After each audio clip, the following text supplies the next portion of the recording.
Hello friends, welcome to रणनीति। और आज की रणनीति में जो बहुत एक इम्पॉर्टेंट एग्जाम हम डिस्कस करने वाले हैं SSC CHSL, जिसके नोटिफिकेशन आ चुके हैं। मई 2022 में इसका एग्ज़ाम होना है प्री का।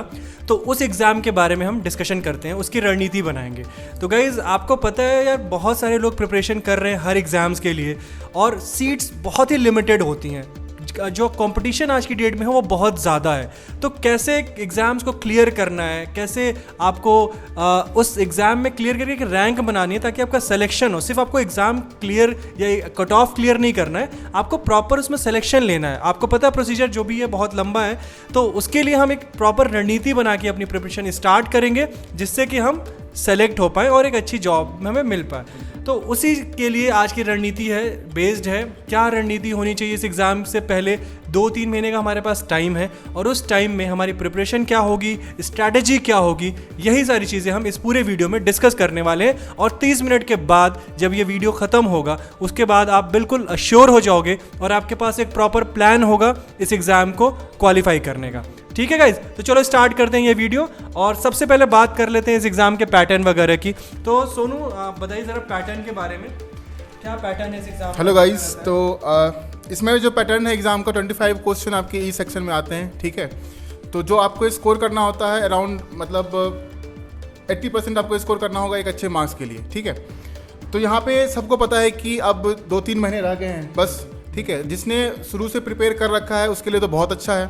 जिसने नहीं किया है, जो थोड़े बहुत प्रिपरेशन को लेकर चल रहे थे कि हाँ जब आएगा वैकेंसी तो हम देख लेंगे, कर लेंगे, तो बेसिकली उन लोगों के लिए ही ये वीडियो इंपॉर्टेंट रहने वाली है। क्योंकि इस वीडियो में जो हम डिस्कस करने वाले हैं वो जितने भी इंपॉर्टेंट टॉपिक्स होते हैं जिससे कि मेजॉरिटी ऑफ क्वेश्चंस कवर किए जाते हैं एग्जामिनेशन में, हम उसी को आज इस वीडियो में डिस्कस करने वाले हैं। तो इस वीडियो को देखना बहुत इंपॉर्टेंट है आप लोगों के लिए, पूरी वीडियो देखिएगा सभी लोग।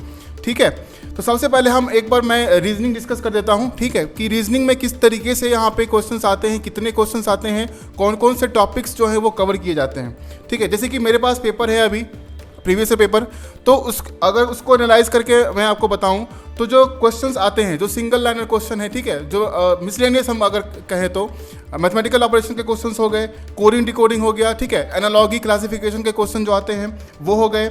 उसके बाद सीरीज़ वाले क्वेश्चंस जो हो गए वो आपके आ जाते हैं। उसके बाद कुछ पजल्स और सिटिंग के भी क्वेश्चंस आते हैं, बट वो बहुत इजी लेवल के होते हैं। ठीक है, वो बहुत जल्दी बन जाएगा।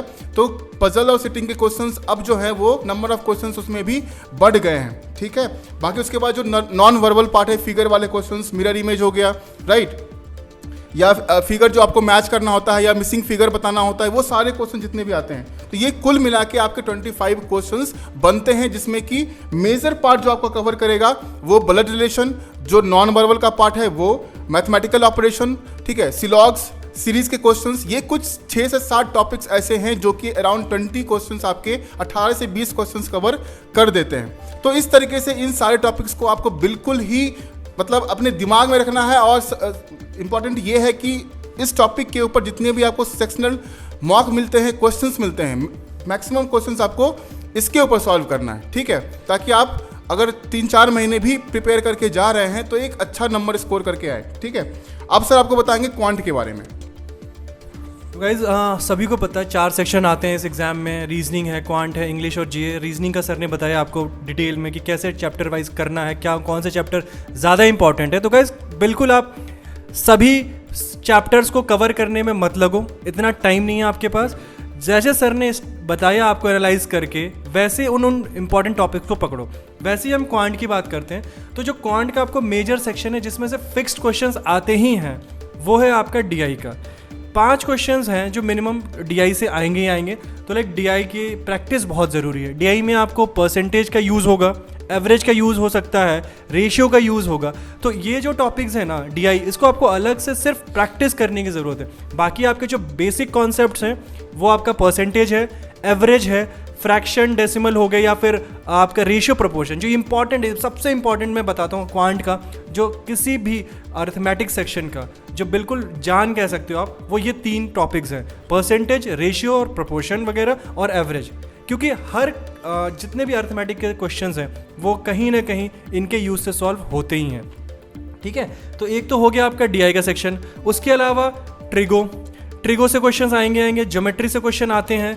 उसके अलावा सिंपल इंटरेस्ट, कंपाउंड इंटरेस्ट से आ गया, और आपका उसके सिंप्लीफिकेशन से कुछ क्वेश्चंस आते हैं, और जो इंपॉर्टेंट चीज़ें हैं परसेंटेज रेशियो में आपको बता ही चुका हूँ, इनसे भी क्वेश्चन आएंगे। टाइम, स्पीड एंड डिस्टेंस है, टाइम एंड वर्क है, ये सारे क्वेश्चन आपके इजीली सॉल्व होते हैं अगर आपका कमांड है परसेंटेज पे, रेशियो पे और एवरेज पे, ठीक है।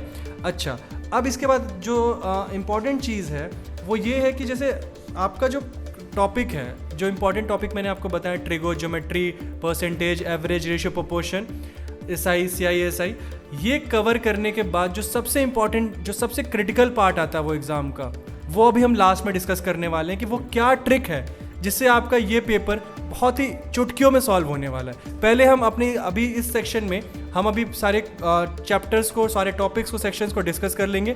अब इसके बाद हम क्वांट के बाद आते हैं इंग्लिश पे, जो सर बताएंगे ये इंग्लिश में क्या क्या सेक्शन, जनरल अवेयरनेस में क्या क्या सेक्शन है जो बहुत इंपॉर्टेंट है आपके लिए। तो गाइस देखो, जनरल अवेयरनेस जहाँ की बात है उसमें जो स्टैटिक पार्ट है, ठीक है, सबको पता है, जो भी SSC के लिए प्रिपेयर कर रहे हैं स्टैटिक पार्ट कितना इंपॉर्टेंट है सभी बच्चे को पता है। तो स्टैटिक को कवर करो, जहाँ से भी आपको रिसोर्सेज मिल रहे हैं, मटेरियल्स मिल रहे हैं, ठीक है, अच्छे ऑथेंटिक मटेरियल्स की बात कर रहा हूँ मैं, तो वो मटेरियल्स लो और स्टैटिक को जितना कवर कर सकते हो करो, ठीक है। जो जितने भी आपके GS के पार्ट हैं, हिस्ट्री, ज्योग्राफी, पॉलिटी, ठीक है, ये सारे कवर करो। जितने भी आपके अवार्ड्स, करंट अफेयर्स की बात करें अगर हम, तो जो अवार्ड्स एंड ऑनर्स हैं, जो स्पोर्ट्स के जितने भी लेटेस्ट आपके करंट अफेयर्स होंगे उसको कवर करो, ठीक है। तो ये सारी चीज़ें अराउंड 6 to 7 मंथ के करंट अफेयर्स को कवर करो, और जिसमें उसमें जितने भी सेक्शंस आपके होते हैं, ठीक है, जैसे अवार्ड्स हो गया, ठीक है, अपॉइंटमेंट्स हो गए, उसके बाद पर्सन इन न्यूज़ हो गए, कोई बुक लॉन्च हुआ है उसके बारे में इंफॉर्मेशन हो गई, राइट, या कोई स्टेट के CM चेंज हुए हैं, गवर्नर चेंज हुए, ये सारी चीज़ें आपको जानना बहुत ज़रूरी है। तो ओवरऑल करंट अफेयर्स आपको अच्छे से डिटेल में ही पढ़ना चाहिए, क्योंकि अब जो है वो बिल्कुल बहुत डायरेक्ट क्वेश्चन जो है वो पूछना बंद कर दिया है, सभी को पता होगा ये चीज़। तो करंट अफेयर्स 6 to 7 मंथ अच्छे से कवर करो। स्टैटिक पार्ट को करना मत भूलना, क्योंकि स्टैटिक पार्ट बहुत ही एक डिसाइडिंग फैक्टर होता है, क्योंकि बहुत बच्चे स्टैटिक पार्ट में रह जाते हैं, करंट अफेयर्स पढ़ के चले जाते हैं और वो अच्छा स्कोर नहीं कर पाते हैं GS सेक्शन में, ठीक है। तो इन बातों का ध्यान रखना। अब हम बात कर लेते हैं एक बार इंग्लिश लैंग्वेज की। तो वैसे जैसे मैं बता दें कि इंग्लिश के जो मेजर सेक्शन को डिवाइड करता हूँ मैं रीडिंग कॉम्प्रिहेंशंस में, जो कि बेसिकली रीडिंग कॉम्प्रिहेंशन से आज के डेट में वो ट्रेंड में है। हर एग्जाम में रीडिंग कॉम्प्रिहेंशंस आते हैं, चाहे वो टफ लेवल के हों, इजी, मॉडरेट, हर लेवल के रीडिंग कॉम्प्रिहेंशंस होते हैं हर तरह के एग्जाम में, बट आते ज़रूर हैं इससे क्वेश्चन। और इसकी मैं ट्रिक बताता हूँ। जितने भी रिसेंट के न्यूज़ होते हैं आपके आज की डेट में, जो मोस्टली जो क्वेश्चंस आते हैं वो रीसेंट न्यूज़ में जो टॉपिक्स होते हैं, जैसे अभी कोविड का था लास्ट ईयर इसलिए, और या फिर बजट हो जाता है, या फिर कोई इकोनॉमिक फाइनेंस से रिलेटेड कोई न्यूज़ है, जो भी टॉपिक आपके जो एडिटोरियल सेक्शन आता है न्यूज़पेपर का, हाँ। ठीक है, चाहे इंडियन एक्सप्रेस हो चाहे द हिंदू हो, एडिटोरियल को पूरा पढ़ो, उसमें से आपको पैसेज बहुत आते हैं, बहुत सारे क्वेश्चन आएंगे। और हिंदू और इंडियन एक्सप्रेस एडिटोरियल के जो आप रीडिंग करोगे ना, उससे आपकी वोकैब पावर ही बहुत पावरफुल होती है, हाँ। सर, क्योंकि उसमें बहुत सारे अच्छे वर्ड्स आते हैं जो जनरली कई बार डायरेक्टली एग्जाम से पूछे भी जाते हैं, और एंटोनिम्स, सिनोनिम्स जो आते हैं आपके वो पेपर से ही आते हैं, पैसेज बेस्ड ही होते हैं वो, हाँ। कई बार वहाँ से डायरेक्टली वो वर्ड्स पिक करते हैं और वहीं से वो क्वेश्चन एग्जाम में पूछ लिया जाता है। तो इसलिए बहुत ज़रूरी है रीडिंग कॉम्प्रिहेंशंस के लिए कि न्यूज़पेपर की रीडिंग करना है। और रीसेंट टॉपिक आप करोगे डायरेक्टली वहाँ से पूरा हमने कई बार देखा है सर कि डायरेक्टली जो पैसेज होता है, हाँ, वो पूरा एज इट इज़ वहाँ से पिक करते हैं, बिल्कुल वहीं से वर्ड उठाए, या जो कभी कभी जो फिलर्स आते हैं आपके, ठीक है, इंग्लिश में जो फिलर्स आते हैं वो भी न्यूज़ से ही उठाया जाता है। आपने कई बार देखा होगा कई एग्जाम्स में कि जो पूरा एक पैराग्राफ आपका दिया हुआ है एक कंप्लीट न्यूज़ ही होता है, उसी में वो फिल इन द ब्लैंक्स बनाते हैं और आपको वर्ड चूज करना होता है। तो गाइस, अगर आप न्यूज़पेपर रीड करो तो जो इंग्लिश के जो मेजर सेक्शन है रीडिंग कॉम्प्रिहेंशन, उसके बाद वोकैब है, कई बार वो भी क्वेश्चंस वहाँ से आ जाते हैं। तो आपके 2 सेक्शन तो सिर्फ एक मेहनत से कंप्लीट, यानी एक तीर से 2 निशाने हो जाते हैं अगर आप न्यूज़पेपर रीड करते हो तो, ठीक है। उसके बाद जो एक मेजर सेक्शन है वो है ग्रामेटिकल, जो ग्रामेटिकल एरर्स पे आते हैं, तो उनके जो रूल्स होते हैं, ग्रामर के रूल्स जो डायरेक्टली होते हैं, कई बार डायरेक्टली क्वेश्चन उन पे ही रूल्स पे बेस्ड ही आते हैं, जैसे आपके एरर फाइंड करने का हो गया, या कई बार जो पैराजम्बल्ड होते हैं वहाँ पे रूल्स भी बहुत काम करते हैं। तो ये जो चीज़ है इंग्लिश का जो सेक्शन है उसमें बेसिकली एग्जाम में आपकी रीडिंग स्किल्स, आपकी वोकैब पावर और आपकी जो ग्रामेटिकल एरर्स पे, ग्रामेटिकल रूल्स पे कितनी पकड़ है, वो यही चेक करते हैं, ठीक है। तो ये 3 सेक्शंस पे आप काम करो, आपका इंग्लिश कंप्लीट है, कोई वो नहीं होगा कि बहुत इजीली आपके क्वेश्चंस सॉल्व हो जाएंगे।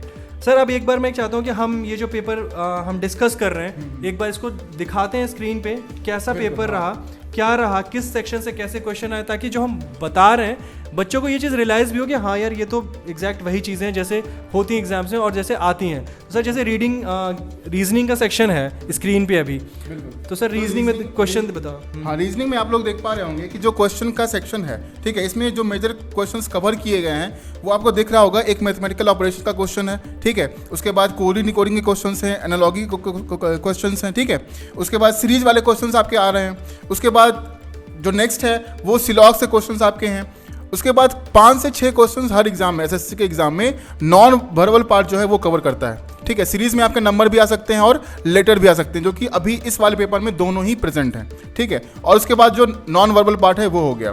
तो ये चीज़ आप इसी से समझ सकते हो कि नॉन वर्बल 5 से 6 क्वेश्चंस तो मस्ट है, वो आना ही है आपको। उसके बाद मिसलेनियस पार्ट में direction, coding decoding, analogy, classification, ठीक है, मैथमेटिकल ऑपरेशन हो गया या वेन डायग्राम।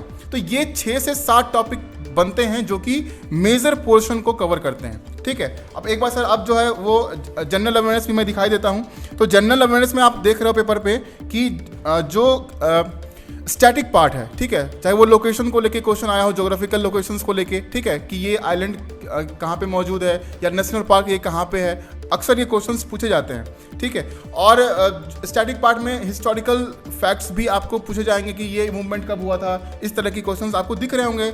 और साइंस के क्वेश्चन, अभी जनरल साइंस के क्वेश्चन जो हैं वो भी एक मेजर पार्ट कवर कर रहा है रिसेंट, हाँ बिल्कुल ट्रेंड में है।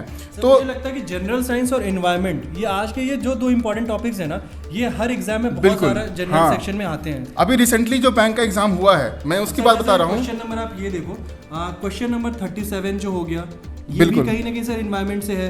क्वेश्चन 38 है सर टाइगर रिजर्व, बिल्कुल ये भी एनवायरमेंट से है, बिल्कुल बिल्कुल। और क्वेश्चन नंबर 31, 32 ये सब साइंस का पार्ट है। तो साइंस भी एक अच्छा पोर्शन आपके लिए बनता है, इसलिए एनसीईआरटी को पढ़ना मस्ट होगा आप लोगों के लिए। कम से कम एनसीईआरटी को कवर जरूर करें, या अगर कोई अच्छा सा आपका साइंस का जिस पेपर मिलता है तो उसको अच्छे से पढ़ के जाएं, ठीक है।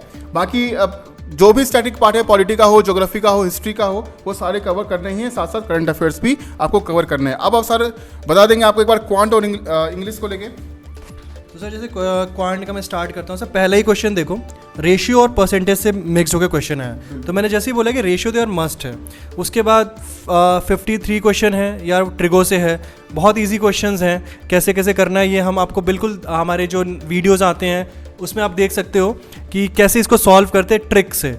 और 54th क्वेश्चन वो भी सर प्रॉफिट एंड लॉस का है, बट बेसिकली जो कॉन्सेप्ट है वो परसेंटेज का है। उसके बाद सिंप्लीफिकेशन है, रेशियो फ्रैक्शन का यूज़ करके आप सॉल्व कर लोगे। उसके बाद जो क्वेश्चन आपका इसमें है 56 क्वेश्चन है, वो भी क्वेश्चन आपके बेसिकली एवरेज का, देखो एवरेज और रेशियो का ही है।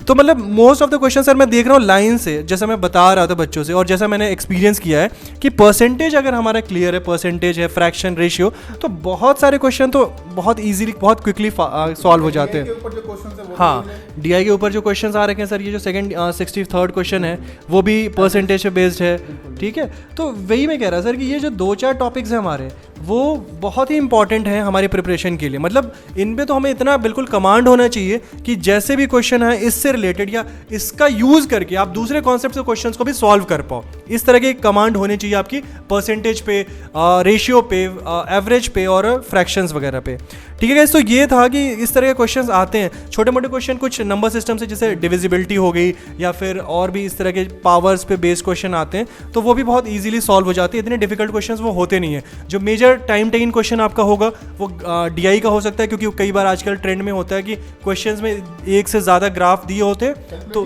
हाँ, तो थोड़ा सा कैलकुलेटिव होता है। बट अगर आपकी कैलकुलेशन की स्पीड्स अच्छी हैं, जो कि हमने आपके लिए वीडियोस इस तरह की ला चुके हैं जिसमें आप अपनी कैलकुलेशन की स्पीड बढ़ा सकते हो, तो वो सब क्वेश्चन भी आपके लिए फिर थोड़ा ईजी हो जाते हैं। अब बात करते हैं कि हाँ इंग्लिश लैंग्वेज की। फर्स्ट क्वेश्चन देखो कोविड से, अब देख के क्वेश्चन लग रहा है यार कहीं ये जनरल नॉलेज का क्वेश्चन तो नहीं है, करंट अफेयर का, बट यार ये इंग्लिश का क्वेश्चन है।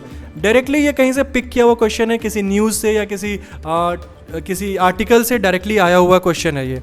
उसके बाद सेकंड क्वेश्चन है select the most appropriate meaning of the idiom, ठीक है। ईडियम फ्रेजेस यार बहुत इंपॉर्टेंट है, ये आपके वोकैब सेक्शन में आ जाता है, सिनोनिम, एंटोनिम, ईडियम फ्रेजेस।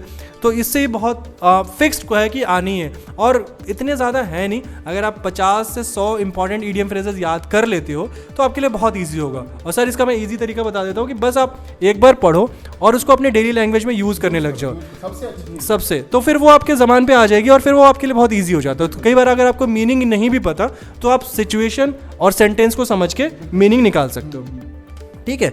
उसके अलावा फिर आप जैसे देख रहे हो कि select the most appropriate option, वही है अप्रोप्रिएट ऑप्शन बताना है। तो इसके लिए सर आपको ग्रामेटिकल रूल्स पता होने चाहिए कि कौन सा आर्टिकल या कौन सा वर्ब और जो भी चीज़ें हैं वो कैसे यूज़ करते हैं, आप किस जगह पे कैसे यूज़ करते हैं। उसके लिए आपको ग्रामेटिकल नॉलेज आपकी अच्छी होनी चाहिए, आपके आर्टिकल्स पे, प्रीपोजिशंस पे, सभी सेंटेंस रीअरेंजमेंट के क्वेश्चंस हैं जो पैराग्राफ में हम अरेंज करते हैं, वो वाले क्वेश्चंस, ठीक है। उसके बाद एंटोसाइनो को देख लो आप, 3 से 4 क्वेश्चन हैं, तो आप समझ सकते हो कि न्यूज़पेपर कितना इंपॉर्टेंट आपके लिए बनता है। बाकी कंप्रीहेंशन के बेसिस पे तो क्वेश्चंस हैं, ठीक है। 2 कंप्रीहेंशन है और कितने, हाँ, 1 कंप्रीहेंशन आपके पास दिए हुए हैं, 2 भी आ सकते हैं। बाकी नॉर्मल जो क्वेश्चंस आएंगे आपको 3 से 4 क्वेश्चन एंटोनिम सिनोनिम्स के ऊपर, ठीक है। उसके बाद सेंटेंस रीअरेंजमेंट के ऊपर, या कभी कभी करेक्टली या इनकरेक्टली वर्ड्स वगैरह भी चेक करने के लिए आते हैं। फिल इन द ब्लैंक्स हो गया, क्लोज टेस्ट वगैरह, और इडियम्स एंड फ्रेजेस। तो ये मेजर पार्ट जो है वो इंग्लिश के हमारे बनते हैं। सर ये तो था हमारे पेपर जो हमने डिस्कस किया आपके साथ। ये पेपर सिर्फ इसलिए था ताकि आपको रियलाइज़ हो कि किस तरह के क्वेश्चन एग्जाम से पूछे जाते हैं, किस तरह की प्रिपरेशन आपको करनी है, किस तरह के टॉपिक्स पिक करने हैं आपको, किन पे ज़्यादा फोकस करना है। अब सर जो हम बात करते हैं उस ट्रिक की जो लास्ट में हमने बोला था, बताएंगे कि क्या है कि किस तरह से आप अपनी प्रिपरेशन को बिल्कुल फाइन कर सकते हो, किस तरह से अपना सिलेक्शन श्योर कर सकते हो। और वो ट्रिक क्या है सर? जो सबसे इंपॉर्टेंट चीज़ आपकी प्रैक्टिस। देखो गाइज, 2 तरह की चीज़ें हैं, या तो आप पूरा कॉन्सेप्ट पढ़ो, टाइम दो, या सबसे बेटर तरीका है कि आप सॉल्व पेपर सॉल्व करो, 10 साल के पेपर्स उठाओ, 10 साल के पेपर सॉल्व कर डालो और उसके बाद बस प्रैक्टिस सेट में लग जाओ। और जो मेजर क्वेश्चंस कवर कर रहे हैं ना, जो मेजर टॉपिक है जहां से मैक्सिमम नंबर ऑफ क्वेश्चंस आ रहे हैं, उसको हिट करो, सबसे बड़ी चीज़ है। हाँ, वो टॉपिक्स जिनसे ज़्यादा ज़्यादा क्वेश्चंस आते हैं उनको तो भाई बिल्कुल आपका कमांड होना चाहिए कि यार इससे तो कोई भी क्वेश्चन मैं कर सकता हूँ। और वो चीज़ तभी आएगी, वो कमांड, वो कॉन्फिडेंस आपको तभी मिलेगा जब आपकी प्रैक्टिस ज़बरदस्त हो। आप जितनी ज़्यादा टाइम प्रैक्टिस करोगे, जितने ज़्यादा नंबर ऑफ क्वेश्चन सॉल्व करोगे, उतनी ही आपकी उस टॉपिक पे कमांड आएगा। तो गाइस, आप लोगों ने समझ लिया होगा कि क्या करना है और क्या नहीं करना है, क्योंकि ज़्यादा टाइम हमारे पास नहीं रह गया है, ठीक है। सेलेक्टिव पढ़ो और जितने मॉक टेस्ट अपेयर कर सकते हो, सेक्शनल भी करो, फुल लेंथ भी करो, ये सबसे बेहतर आप लोगों के लिए रहेगा। तो चलिए, बाकी दिशा एप्लीकेशन जहाँ तक हेल्प कर पाएगा आपका, वो सारी चीज़ें करेगा, चाहे वो बुक्स है, स्टडी मटेरियल्स है, टेस्ट पैकेज है, चाहे वो यूट्यूब के वीडियोस जो हमारे ऑलरेडी प्लेलिस्ट में हैं, आप जाके देख सकते हैं, ठीक है। तो चलिए, इसी के साथ दिशा पब्लिकेशन की तरफ से बेस्ट ऑफ लक आप सभी को अपने प्रिपरेशंस के लिए। All the very best guys, and please dedicated हो जाओ, एग्जाम में लग जाओ। इतना टाइम अब आपके पास नहीं रह गया, तो प्लीज जैसी नोटिफिकेशन आई आप अपने एग्जाम में लग जाइए और आपके लिए बहुत एग्जाम इजी हो जाएगा। हमारे अच्छे टेस्ट मटेरियल का यूज करके एक अच्छी प्लानिंग और स्ट्रेटजी के साथ अगर आप प्रिपरेशन स्टार्ट करते हो तो ठीक है। All the very best guys, all the very best. और अगर आपने सब्सक्राइब नहीं किया है तो प्लीज जाके सब्सक्राइब कर लीजिए चैनल को और बेल आइकन्स को जरूर हिट कीजिएगा ताकि जितने भी इंपॉर्टेंट वीडियोस हम लोग लेके आते हैं आप लोगों के लिए, उसकी नोटिफिकेशंस आपको मिलती रहे। Thank you.